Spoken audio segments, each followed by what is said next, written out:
Grandpa Ron here again. Hope you're all having a great day. We're going to get back into our very basic Bible study, looking at the book of Joshua. Remember last time we looked at chapter 5, where a couple of significant things happened. Number one, the males that had not been circumcised because they were born during the 40 years while the children of Israel wandered in the desert were circumcised. And the second significant thing was that now that they're on the west bank of the Jordan River and had started to eat some of the produce of the land, the manna has now stopped. So that miraculous work of the Lord has now ended. Now that they're all healed up, let's see how they take over the promised land, starting with Jericho. So let's look at chapter 6, verse 1. Now Jericho was tightly shut because of the sons of Israel. No one went out and no one came in. And they were likely reinforced by some of these other kings in the area. Remember, they were all scared, we saw in the previous chapter. And some commentators and historians say the walls around Jericho may have been as high as 30 feet. But it was a relatively small area compared to what we think of today, less than 10 acres probably, but still formidable and defensible because of the wall. Verse 2, And the Lord said to Joshua, See, I have given Jericho into your hand with its king and the valiant warriors. Now it says, when the Lord said to Joshua, if we remember the end of chapter 5, there was this appearance of the, quote, captain of the guard, captain of the host, that we identified as a pre-incarnate Christ. So this is probably instructions that Christ is now giving him. This pre-incarnate Christ is giving him on how to take Jericho, this captain of the host. Verse 3, And you shall march around the city, all the men of war circling the city once. You shall do so for 6 days. So they're going to march around this area as probably just the warriors. And remember, it's not a huge area, so it's going to be fairly quick march around each day. Verse 4, Also 7 priests shall carry 7 trumpets of ram's horns before the ark. Then on the 7th day you shall march around the city 7 times, and the priests shall blow the trumpets. So on the 7th day it's going to be a little different. They're going to march around 7 times. You can imagine in doing that, it's going to do a couple of things. It's going to build the confidence of the children of Israel, these fighting men, hearing the trumpets and marching around 7 times. And it's also going to aggravate the fears of the people inside the walls. You know, what's happening, what's going on. You know, they're able to think about it for a number of days. Verse 5, And it shall be that when they make a long blast with the ram's horn, and when you hear the sound of the trumpet, all the people shall shout with a great shout, and the wall of the city will fall flat, and the people will go up, every man straight ahead. So the Lord's telling him, this is what you're going to do, and this is what's going to happen in advance. So Joshua is going to relate this to his people now. Verse 6, So Joshua the son of Nun called the priests and said to them, Take up the ark of the covenant, and let 7 priests carry 7 trumpets of ram's horns before the ark of the Lord. Then he said to the people, Go forward and march around the city, and let the armed men go on before the ark of the Lord. And it was so that when Joshua had spoken to the people, the 7 priests carrying the 7 trumpets of ram's horn before the Lord went forward and blew the trumpets, and the ark of the covenant of the Lord followed them. So they're following these instructions. And the armed men went before the priest who blew the trumpets, and the rear guard came after the ark while they continued to blow the trumpets. But Joshua commanded the people, saying, You shall not shout, nor let your voice be heard, nor let a word proceed out of your mouth, until the day I tell you to shout. then you shall shout. I'm not sure why this was done other than to reinforce that this is a solemn event that's going to happen. And just the sheer silence may have been an intimidating factor to the people inside the wall. No trash talk, in other words. The Lord's going to do this. No trash talking. Just be quiet and march around as you've been told. Verse 12, Now Joshua rose early in the morning, and the priests took up the ark of the Lord, and the 7 priests carrying the 7 trumpets of ram's horns went before the ark of the Lord, went on continually, and blew the trumpets. And the armed men went before them, and the rear guard came up after the ark of the Lord, while they continued to blow the trumpets. Thus the second day they had marched around the city once, and returned to the camp. They did also for 6 days. It must have been impressive, but it could be that they were mocked from inside the walls. I kind of wonder about that. But they're not doing anything. They're just marching around blowing the horns. They could have received some trash talk from the other side.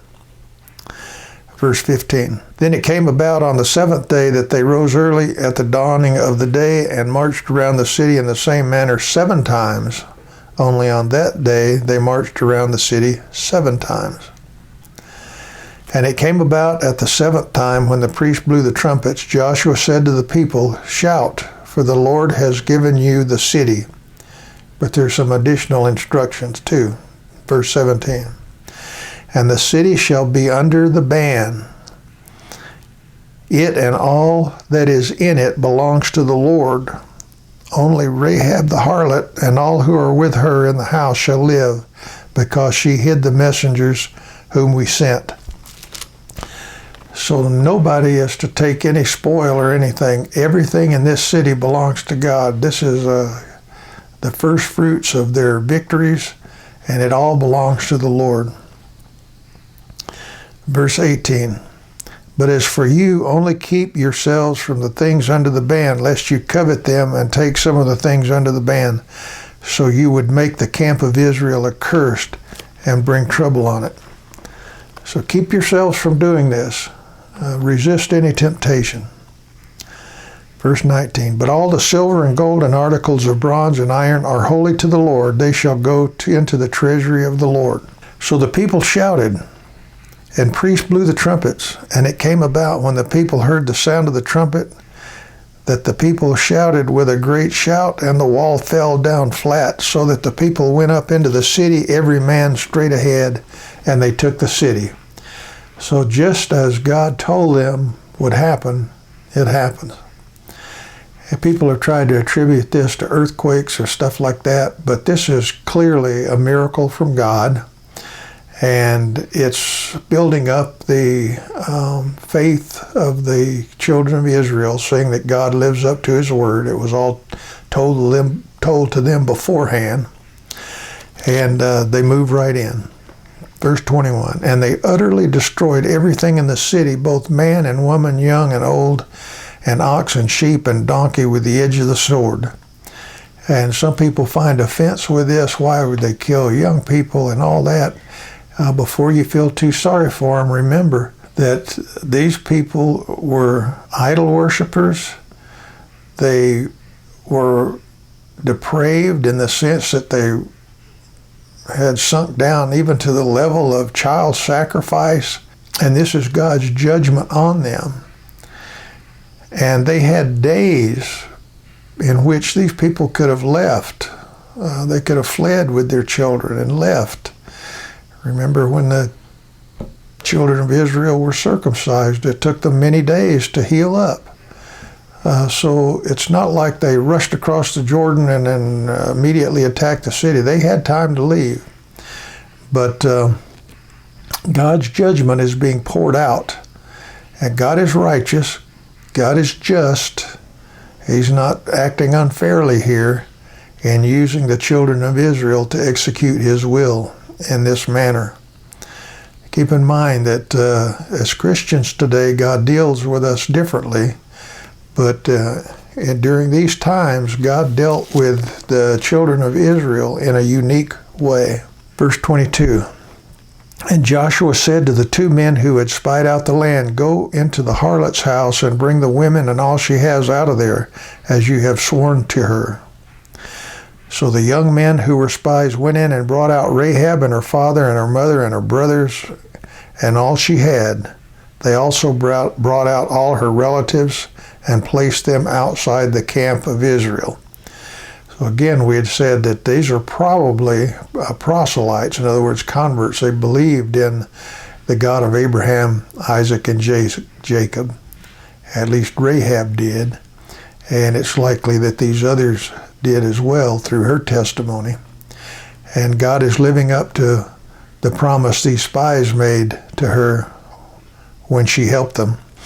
Verse 24. And they burned the city with fire and all that was in it. Only the silver, gold, and articles of bronze and iron they put into the treasure of the house of the Lord. So this is in conformity to the ban.